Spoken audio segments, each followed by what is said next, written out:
Hello friends, अगली team पे चलते हैं हमारी, जो कि है 3 बार टाइटल जीत चुकी कोलकाता।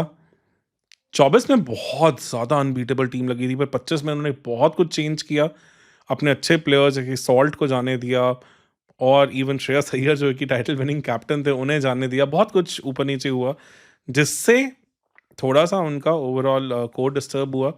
सीज़न में फिर भी लगा कुछ मैचेस ऐसे थे, जिसे अपने नाम कर सकते थे, जैसे कि पंजाब से मुल्लापुर में हारे, एक क्लोज़ मैच लखनऊ से हारे 4 रन से। कुछ-कुछ ऐसी चीज़ें थी जो शायद थोड़ी बेटर होती तो टीम का ओवरऑल परफॉर्मेंस अलग होता। बट क्लोज़ विन्स और क्लोज़ डिफीट्स जो दिखती हैं, उनके कारण पीछे काफ़ी बड़े गैप्स होते हैं। तो लेट्स सी कि इन्होंने इस साल वो गैप्स भरे हैं कि नहीं भरे हैं। हमारे हिसाब से इतना हमने एनालाइज़ किया, टीम तगड़ी है, सॉलिड है। कुछ-कुछ चीज़ें हैं जिन पे और शायद काम किया जा सकता था, क्योंकि पैसा बहुत था, पर्स बहुत बड़ा था और कुछ ऐसी बेट्स हैं, अगर काम कर गई तो बहुत कुछ बदल देंगी, अगर नहीं करी तो काफ़ी खालीपन-सा दिखेगा। तो all in all I think solid team, पर लेट्स सी माइक्रो एनालिसिस में क्या निकल के आता है। हमारे साथ जुड़ गए हैं ओमी भाई। सर पहली बात तो 23 करोड़ से वेंकटेश अय्यर को इस बार जाने दिया फाइनली। उनके लिए इतना काम नहीं आए थे पिछले सीजन। दोनों अय्यर को छोड़ दिए। अभी उस पोजीशन को लेके भी उनके लिए थोड़ा है कि रघुवंशी को ओपन करेंगे कि नहीं करेंगे। 4 नंबर पे भी एक डिस्कशन बनेगा आगे जाके। प्लेइंग 11 से स्टार्ट करते हैं। तो इतना तो आ गया कि नारायण से ओपन नहीं करवा रहे, वो उन्होंने ऑलरेडी डिस्कस किया। मेरे ख्याल से कैमरन ग्रीन ओपन करेंगे, इतना पैसा दिया है, one of the generational talents में से एक हैं। फिर उनके साथ मेरे हिसाब से Raghuvanshi make sense as an opener. उसके बाद अब 1 डाउन रहाणे, 2 डाउन रिंकू सिंह, क्योंकि उनको थोड़ा क्लैरिटी दो, प्रमोशन दो। 5 पे रोमन पावल, 6 पे आप क्लियरली दे सकते हैं तेजस्वी दहिया को। 29 छक्के मार के आ रहे हैं। गौतम गंभीर के कोच ने इन्हें ट्रेन किया है और अमेजिंग सिक्स हिटिंग एबिलिटी और 191 की स्ट्राइक रेट भी है। 191 के स्ट्राइक रेट से खेलते हैं, तो ये एक I think can be the find of the tournament भी हो सकते हैं। ये नंबर 6, नंबर 7 पे रमनदीप, ओवरऑल फॉर्म उतना अच्छा नहीं है, पर उन्हें और आप फिट कहाँ पे करोगे।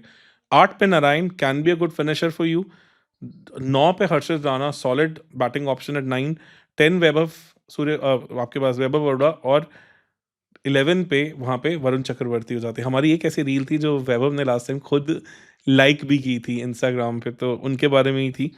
और इम्पैक्ट मेरे हिसाब से अभी पथिराना दिख रहे हैं मुझे, पर उनके पास ऐसा नहीं है, और भी ऑप्शन है वहाँ पे। फिज भी हैं उनके पास। मुस्तफिजुर को लेके भी क्वेश्चंस आए हैं कि क्या, जिस तरह से बांग्लादेश और इंडिया के रिलेशंस हैं, उन्हें लेके कहानी क्या रहेगी? क्या इसको लेके बीसीसीआई का स्टैंड चेंज होगा? क्या वो पैसे फ्री अप होंगे? क्या होगा, क्या नहीं होगा? अभी चीज़ें उसको लेके भी हो सकता है कुछ ना कुछ, क्योंकि वहाँ पे भी अभी माहौल अलग है। स्टेटमेंट्स बड़ी अजीब-अजीब सी आ रही हैं पॉलिटिकली। और लेट्स इनिशियल भी उनका भी ऐसे बीसीसीआई ने भी फ्रेंचाइजी को मतलब अभी इन्फॉर्मेशन दिया है कि शायद सारे Bangladesh players first half of IPL present नहीं रहेंगे। हाँ, वो भी एक कंसर्न है। तो ऐसे में 9.2 करोड़ दिए हैं, वो शायद थोड़ा अलग लगेगा। अनुकुल रॉय भी है इनके पास। मुझे लगता है पथिराना को as a proper Trump card use करने वाले हैं, नहीं तो उनके लिए 18 करोड़ बनाने का कोई सेंस नहीं बनता था। तो ऑल इन ऑल एक बार क्विकली देख लेते हैं इनकी कहानी। पावर प्ले बैटिंग में ग्रीन है, पर प्रूवन नहीं है ओपनिंग में। अ, ऑस्ट्रेलिया के लिए बीच में किया था, काफ़ी अच्छा भी किया था, 2023 वर्ल्ड कप के बाद इंडिया में आके भी किया था, पर बहुत लंबा रन नहीं उनके पास है। और रघुवंशी बहुत सही सॉलिड नंबर 3, नंबर 4 थे। Will he be the fit at number 2? वो थोड़ा देखने लायक होगा। इसे मैंने अभी 6 ऑन 10 दिया है, कंसिडरिंग कि लास्ट ईयर भी बहुत अच्छा रिकॉर्ड गया नहीं था। 6 ऑन 10, 7 ऑन 10 कह सकते हैं। मेरे ख्याल से 6 वुड बी। 6 on 10 क्योंकि सर जैसे नारायण को जैसे उन्होंने ओपनिंग किया था तो नारायण एक बहुत एग्रेसिव ओपनर है, तो उस हिसाब से रघुवंशी और ग्रीन उनका स्टैंड्स भरना बहुत मुश्किल होगा। और रहाणे भी किस तरह की फॉर्म में आते हैं, लीडरशिप का प्रेशर कैसा रहता है, तो आप बिल्कुल कह दो कि आंखें बंद करके इनका 1 2 3 फायर करेगा, ज़रूरी नहीं है। तो मिडिल ऑर्डर में नो डाउट रिंकू सिंह है। रोमन पॉवल बहुत खतरनाक फॉर्म में है, और टॉप 3 में से कोई कैरी फॉरवर्ड करता है तो 8 ऑन 10, 9 ऑन 10 हम कह सकते हैं। जस्ट बिकॉज़ रोमन पॉवल ने अभी आईपीएल में वैसा कुछ करामात नहीं करके दिखाई है, और रिंकू का भी लास्ट 1-2 सीज़न्स में उतना उनको अपॉर्च्युनिटी नहीं मिला, उतना कुछ देखने को नहीं मिला। इसलिए मैंने वहाँ पे 8 ऑन 10 दिया है। रबमैन का सर एक मतलब दिमाग में आता है कि जो नो बॉल वाला इशू हुआ था, पंत ने बुला लिया था कि वापस आ जाओ। हाँ, वो। और as far as finishing is concern, Tejasvi बहुत बड़ा एक्स फैक्टर हो सकते हैं। पर कई बार हमने देखा है कि जब तुम डीपीएल से आईपीएल में आते हो, जंप बहुत बड़ा हो जाता है। प्लस वहाँ पे अब आंद्रे रसल नहीं है। नारायण के लिए रिलेटिवली न्यू रोल है, जिसमें वो पिछले कुछ सालों में जब भी आए हैं तो बहुत ज़्यादा इम्पैक्ट नहीं डाल पाए। रमनदीप की ओवरऑल फॉर्म बहुत डिप कर रखी है। जो रिसेंट वाला जो फॉर्म भी था उनका भी बहुत डीप हाँ, गया इवन है इमर्जिंग कप इमर्जिंग में में। भी अच्छा नहीं उनका रहा था, तो इसलिए मैं मैक्सिमम 8 टू 10 दे सकता हूँ, इससे ज़्यादा नहीं। तो इसलिए 6, 8, 8, 22 रन उनके बने हैं 22-30 में से, as far as batting is concern, क्योंकि बैटिंग में अभी भी श्रेयस अय्यर, फिल सॉल्ट उस लेवल के टैलेंट को ले पाए या नहीं ले पाए, उसको लेके अभी थोड़े से कहानी है। Cameron Green no doubt is a generational talent, बहुत प्यारे प्लेयर हैं। अश्विन उन्हें बहुत हाईली रेट करते हैं, बहुत ऑस्ट्रेलियन उन्हें बहुत हाईली रेट करते हैं, बट जब तक आप आईपीएल का एक गन सीजन नहीं निकाल दोगे, इस साल कैमरन ग्रीन को ऑलमोस्ट अपने प्राइस टैग को जस्टिफाई करने के लिए 500 प्लस का सीजन देना पड़ेगा। और सर यहाँ पे जो 2 प्लेयर्स और इन्होंने खरीदे, टीम साइफर्ट और फिन एलन, जो लोग बात भी कर रहे हैं, टीम साइफर्ट बहुत अच्छे फॉर्म में आ रहे हैं, क्या इनको यहाँ पे फिट इन कर पाएंगे? फिलहाल के पास भी T20 के 4000 रन है और 170 प्लस की स्ट्राइक रेट है। सिर्फ अभिषेक शर्मा है जो वर्ल्ड क्रिकेट में ऐसा और कर सकते हैं, तो वो भी बहुत है। पर फिल एलन इंडियन कंडीशन में चलेंगे नहीं चलेंगे उसको लेके कंसर्न है, बिकॉज थोड़ा गप्टिल वाली फीलिंग देते हैं कि बहुत अच्छे हिटर है, पर इंडियन कंडीशंस में स्पिनर्स में थोड़ी फंसने वाले विकेट्स में कैसा होगा, वो थोड़ा सैम्पल साइज अपने पास है नहीं है। पर अगर आप 2 फॉरेन प्लेयर्स टॉप पे खिलाते हैं और आप नारायण को पक्का से खिलाओगे, एंड देन आपके पास पथिराना और पवल में से फिर टॉसअप हो जाता है, तो वो देखने लायक होगा कि whether you want to take that risk और नॉट, क्योंकि पवल भी बहुत अच्छी फॉर्म में आ रहे हैं और आपको मिडिल ओवर्स में चाहिए वो फायर पावर भी। बॉलिंग में आ जाते हैं फिर। Power play bowling, Harshit Rana form of his life में चल रहे हैं, बहुत प्यारी ऑप्शन। एंड वैभव भी लेफ्टीज के अगेंस्ट काफ़ी इंपैक्टफुल होते हैं, आई थिंक उनको हम इग्नोर नहीं कर सकते। They I think he will be a really handy player up front. Along with that आप पावर प्ले में एक ओवर वरुण से और एक ओवर नारायण से भी देखोगे, जो कि बैंकेबल ऑप्शंस हैं। तो पहले 6 ओवरों में आप 2-2 ओवर वैभव और हर्षित से और एक एक ओवर नारायण और आई थिंक वरुण से, तो बहुत सॉलिड आपके पास एटलीस्ट 4 बहुत प्यारे ओवर्स आ रहे हैं इन 6 में से। तो इसलिए मैंने 9 और 10 कहा है, बिकॉज यहाँ पे they can actually make inroads in power play itself. और वरुण चक्रवर्ती का अभी जो रिसेंट था 818 पॉइंट्स में पहुंच गए, सबसे ज़्यादा आज T20 बॉलर फ्रॉम इंडिया, तो वो भी बहुत बड़ा मैटर करेगा उनके लिए। बिल्कुल से मिडिल ओवर्स में भी आप 7th 8th ओवर इन दोनों से करवाओगे, 9th ओवर ऑनवर्ड से पथिराना को इंट्रोड्यूस कर सकते हो। अगर वो थोड़े रन्स के लिए भी जाते हैं पर विकेट्स ले लेते हैं, तो आई थिंक जो बाकी 2 बॉलर्स हैं, क्योंकि थोड़ा सा कंसर्न क्या रहा है ना ऑफ लेट, वरुण और नारायण ने रन्स बहुत रोके हैं, पर उनके अगेंस्ट टीम्स ने डिफेंसिवली खेला तो विकेट्स उतनी लूज नहीं की हैं ऑफ लेट। तो ये एस्पेक्ट पथिराना थोड़ा आई थिंक बेटर कर सकते हैं। Even if he goes for runs but can take these wickets, तो मिडिल ओवर्स में he can be an very deadly force. थोड़ा और सा हर्षित राणा भी सर जा सकते हैं, या क्योंकि मिडिल ओवर्स में उनका भी मिडिल ओवर्स में अच्छा बहुत सा प्यारे थे, तो ओवर वहां उनसे भी करवा सकते हैं। तो एक चीज है कि पथिराना का जब से थोड़ा रिलीज पॉइंट ऊपर गया उतनी इफेक्टिविटी रही नहीं है, बट अगर कहीं ना कहीं कोलकाता इन्हें वहां फिट करने में कामयाब हो जाए, तो I think it can make a huge huge huge impact, because वो एक और पोटेंट विकेट टेकिंग पावर मिल जाएगी। तो मिडिल ओवर्स में इनको फिर कोई बीट नहीं कर सकता। 10 on 10 भी हो सकते हैं। अभी मैंने 9 दिए हैं बिकॉज हमें पथिराना का पता नहीं है किस तरह से वो टर्न अप करते हैं। एंड डेथ मैंने इसलिए 8 on 10 कहा, क्योंकि पथिराना है, हर्षित है, वैभव है, एक आधा स्पिनर भी वहां पे आ सकता है, शायद ग्रीन भी एक आधा ओवर डाल दें, still decent options they have. But हाँ, Harshit has gone for runs in that part. Vaibhav भी उतना बैंकेबल नहीं है। 8 भी शायद थोड़ा फार फेच्ड है, मुझे लगता है 7 would be a better option, because we don't know current form of Pathirana. और पथिराना पिछले साल भी हम लोगों ने देखा, रोमारियो सेपर्ड ने भी उनको बहुत रन मारे थे लास्ट के। बिल्कुल सी, when he loses his radar he goes wayward like anything। तो बॉलिंग में आज की डेट में इनके 25 पॉइंट हो जाते हैं, which is very solid।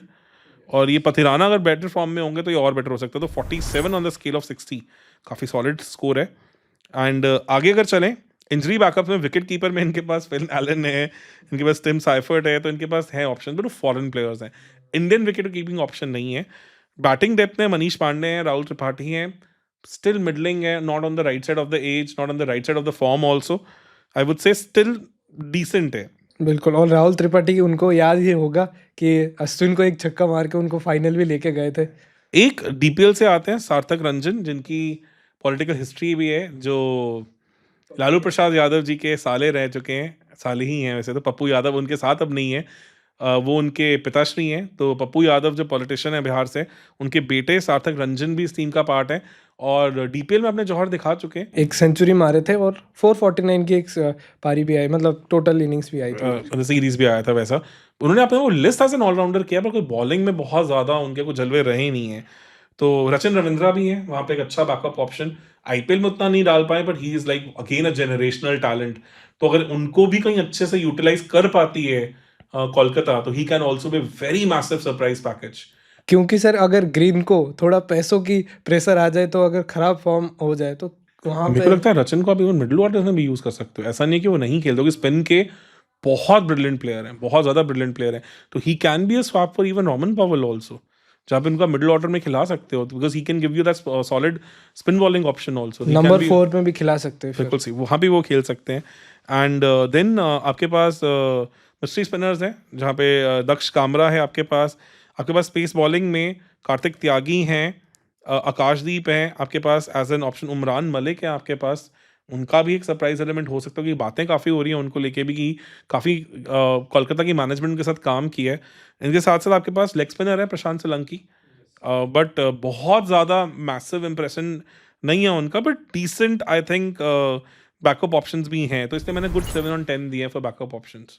Sir Daksh Kamra की भी बात हम लोग कर रहे थे, वो भी थोड़ा स्किड इन बॉल डालते हैं, 95-97 की भी वो स्पिन करते हैं, तो थोड़ा बहुत ये एक मिस्ट्री टाइप आ सकता है। हाँ, मिस्ट्री स्पिनर है, बट अभी कुछ बहुत सॉलिड ऐसा परफॉर्मेंस नहीं निकल गया, and still there is time till IPL, if somebody surprises we never know. Varun और मतलब नारिन है तो बन सकते हैं बढ़िया बॉलर। बिल्कुल सही, तो इसलिए 7/10 उन्हें दिया है। लीडरशिप में अगर हम देखें तो ग्रीन अभी लीडरशिप ग्रुप का पार्ट एग्जैक्टली मैं नहीं कहूँगा, रघुवंशी भी नहीं, रहाणे तो कैप्टन है, Rinku has been in and around for quite a long time, पावल तो कैप्टन भी रह चुके हैं 3, उसके बाद नारायण रह चुके हैं कैप्टन 4। आई थिंक ये दो यही सब दिख रहे हैं, तो हमें 2 पॉइंट इनके मिले 12 में से, 4 पॉइंट तो 6 में से 2 पॉइंट। 2 पॉइंट मैं मैनेजमेंट को दूंगा, टाइटल जीत चुके हैं यहाँ पे। अब इनके साथ अभिषेक नायर भी अभिषेक जुड़ नायर भी गए जुड़ हैं, चुके हैं, काफी टीम स्टेबल साउथी हेडेड भी बंदे जुड़े हैं, हैं। टीम साउदी भी जुड़े हैं, और ओनर्स ने भी क्लैरिटी रखी है, जनरली ज्यादा इंटरफेयर किया नहीं है। तो I think good 6/10 for management and leadership part. Home ground advantage में लास्ट एक कंसर्न है कि क्यूरेटर की ज्यादा मतलब बनती नहीं है मैनेजमेंट के साथ, तो वो ज़्यादा सुनते नहीं हैं, but still they have utilised generally their grounds well. इस साल पतिराना इनके पास ऐड हुए हैं, जो कि थोड़ा सा पिच को आउट ऑफ इक्वेशन निकालने की कैपेबिलिटी रखते हैं। और सर जीजी भी नहीं है इधर, तो क्यूरेटर अभी सुन सकते हैं अभिषेक नायर की। हाँ, लेट्स सी, वो भी एक पॉइंट है। तो यहाँ पे आई थिंक 7/10 3 to 4 मैचेस के चांसेस ज़्यादा है, 4 to 5 के रिलेटिवली भी कम है, बिकॉज थोड़ी अनप्रेडिक्टेबिलिटी इनके भी ग्राउंड को लेकर रहती है कि इनकी चलेगी कि नहीं चलेगी। इसके बाद फाइनल टैक्टिक्स पे आ जाते हैं। इम्पैक्ट और टैक्टिक्स में आई थिंक टाइटल जीत चुके हैं, काफ़ी बेसिस कवर्ड हैं, जस्ट दैट कि और थोड़ा सा बैटिंग टैलेंट होता, जितना पर्स था, तो थोड़ा और मज़ा आता। और सर एक और फैक्टर ऐसा भी बन सकता है, क्योंकि अभी नया कोचिंग सिस्टम है और नया प्लेयर्स भी आए हैं, तो थोड़ा सा हम लोग यहाँ पे 8 दे सकते हैं उनको। यस, तो इसलिए 8/10 इज गुड, बिकॉज एक्सपीरियंस है इस टीम के पास, सब है। मुझे लगता है जितना पैसा था ऑक्शन में, एक आधा इंडियन टैलेंट बैटर और पकड़ सकते थे। यस, तो इसलिए अगर टोटल करें तो 47 पहले थे 60 में से, इस पार्ट में इनके 7 आए इम्पैक्ट इंजरी और बैकअप में से, 6 लीडरशिप में से आए, 7 आए होम ग्राउंड एडवांटेज में से, और 8 आए हैं इनके इम्पैक्ट और टैक्टिक्स में। Quite a good score still. We can say कि 75 का स्कोर बना on the scale of 100, which is not bad, which is still good. Clearly ये टीम भी अगर पुश करेगी टॉप 4 जा सकती है, ऐसा नहीं कि टॉप 4 की मटेरियल नहीं है इनके पास। जस्ट दैट ग्रीन का सीजन कैसा जाता है और रहाणे कैसे लीड करते हैं, वो चीज़ें बहुत मैटर करेंगी, और प्लस रिंकू को कितना और क्लैरिटी इस बार दे पाते हैं। बिल्कुल, और लोग भी बोल रहे थे कि केकेआर कब आएगा, केकेआर कब आएगा, क्योंकि वो हॉट फेवरेट्स लोग अभी भी मानते हैं कि शायद हॉट फेवरेट जा सकता है, क्योंकि हम जैसे बात कर रहे थे कि नोबिलिटी फैक्टर हो सकता है इनके देखो, पास। पिछले साल की टीम से बहुत ज़्यादा बेटर टीम है, no doubt about it. Just because when you are backing a relatively new talent, relatively less explored talent in IPL, तो आप बहुत ज़्यादा प्रिडिक्ट नहीं कर सकते कि ऊंट किस तरफ करवट लेगा। वो ही एक रीज़न है, बिकॉज हमने ग्रीन को आईपीएल में पहले भी देखा है। तो नो डाउट, मतलब उन्होंने मतलब बेंगलुरु के लिए कुछ कुछ अच्छी चीज़ें भी की हैं। 100 भी मारे एक। हाँ, मतलब बट मैं वही कह रहा हूँ कि प्लेयर में दम है, ऐसी बात नहीं कि नहीं दम है, बट 550-600 का सीजन दे सकते हैं, नहीं दे सकते। क्या वो फिल सॉल्ट नारायण वाली कहानी हो सकती है, नहीं हो सकती, वो चीज़ें थोड़ा सा प्राइस टैग का भी थोड़ा प्रेशर प्रेशर रहेगा। है। प्लस पथिराना पे बहुत बैंग कर रहे हैं, बहुत ज़्यादा बैंग कर रहे हैं। He is a genuine talent, but if he goes wayward, फिर हम सबको पता है कहानी क्या होती है। और ईडन गार्डन छोटा ग्राउंड है, आउटफील्ड बहुत तेज़ है, प्रैक्टिस पिचेस के कारण बॉल ट्रैवल बहुत करती है। तो अगर रडार बिगड़ गया, तो वहाँ फिर चीज़ें बहुत ज़्यादा भी बिगड़ सकती हैं। इसीलिए 75, पर ये भी 80 से बहुत दूर नहीं है। तो they can still be in top 4। अभी के लिए 4-5 वाली कहानी पे ज़्यादा आ रहे हैं। थोड़ा पुश करेंगे तो 4 में भी एंटर कर सकते हैं। वरना वो 5th में जो लास्ट पोज़ीशन 4-5 में जो कॉम्पिटिशन रहता है, उसी में लास्ट में जो आईपीएल में हमेशा हम देखते हैं, हाँ, तो उसी में ही फँस जाएँगे फिर। उसमें उसमें फँसने के चांसेस हो सकते हैं। But solid chances of coming in top 4 also. But straight away मैं कह रहा हूँ कि टिकट बुक हो गई है टॉप 4 में, वैसा नहीं है जो हमें शायद मुंबई के लिए, पंजाब के लिए और शायद आई थिंक वहाँ पे बेंगलुरु के लिए दिख रहा है। उतना ईज़िली चौथा जो स्लॉट है, वो इनको मिल जाएगा ऐसा नहीं लग रहा। पर हाँ, लड़ाई से बाहर है ऐसा नहीं है, बहुत क्लोज़ हैं। 5th-6th तक हैं, पुश करके 4th तक भी आ सकते हैं। अभिषेक नायर भी एक और उनके एक्स फैक्टर है, उनको पुश कर सकते हैं ऊपर जाने के। बिल्कुल सही। अभिषेक नायर हैं, ओवरऑल मैनेजमेंट स्टेबल है, कोई काफ़ी बातें हमने की भी हैं इनके बारे में, जो प्लेयर्स खेल चुके हैं, कि उनका क्या मानना है, और सब काफ़ी प्रेज़ ही करते हैं। तो ओवरऑल चीज़ें सही हैं।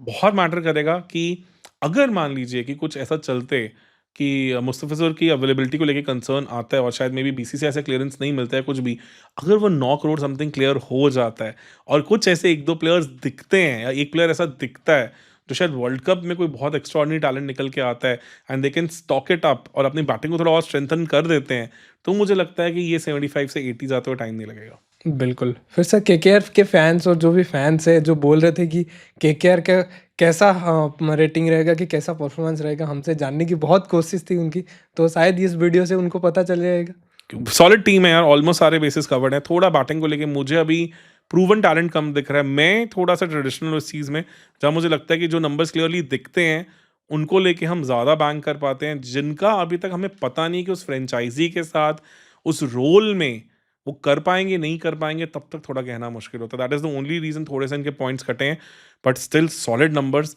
Not as wayward as our last team जो हमने जैसे पिछली टीम की थी, वहाँ हमें पता है कि वो चीज़ें काफ़ी ज़्यादा ऊपर नीचे हुई थी। वैसी कहानी नहीं लग रही है। ओवरऑल आई थिंक थिंग्स काफ़ी अच्छी हैं, एंड लेट्स सी कैसे आता है। आप भी प्लीज़ बताएं किस सेक्शन को हमने ओवररेट कर दिया, किस सेक्शन को हमने अंडररेट किया, कहाँ आपके हिसाब से क्या पॉसिबल पॉइंट्स हो सकते थे। कमेंट सेक्शन में अपनी रेटिंग प्लीज़ बताएं, और क्लियरली आपके इनपुट से हमने सीखा है। This is how this channel has grown over the years. आप लोग इनपुट देते हैं, सिखाते हैं, बताते हैं, कई बार बहुत हार्श भी होता है, कई बार बहुत इंकरेजिंग भी होता है, पर overall it is always a good learning curve for us. तो वैसे ही चैनल को सपोर्ट करते रहें, कोशिश करें अगर वीडियो को हाइप कर सकते हो हाइप भी करें, बट अपने इनपुट्स देने से प्लीज़ पीछे मत हटें, बिकॉज़ उससे हमें काफ़ी ग्रो करने का मौका मिलता है। तब तक के लिए बने रहें चैनल के साथ। धन्यवाद।